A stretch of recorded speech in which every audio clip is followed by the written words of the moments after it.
Hey friends, today we are making harissa seasoning. You may be familiar with harissa paste or harissa sauce. This is a North African condiment that we use in so many of my favorite Moroccan recipes.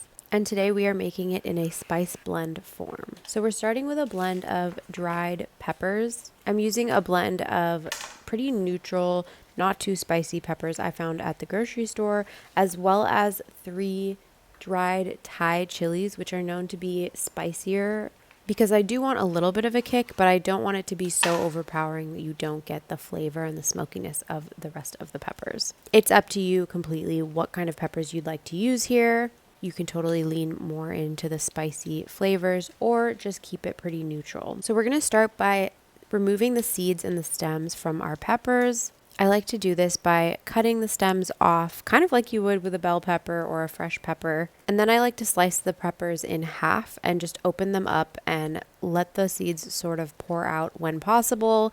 And for any remaining seeds, you can just kind of pull those out with your fingers.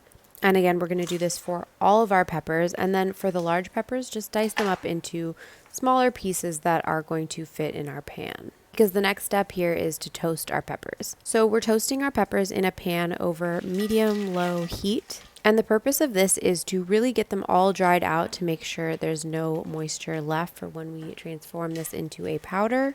And also just to bring out some of those smoky flavors. So we're just going to toast them and flip them about halfway through just to make sure they get toasted evenly all around. And from here, you're ready to remove them from the heat and let them cool. While those are cooling, we're going to toast our whole spices. So I've got coriander, caraway, and cumin seeds, and we're just going to, again, over medium-low heat, toast these in that same pan. You can pull these off the heat when they begin to become fragrant. And from here, we are ready to blend this up into our powder.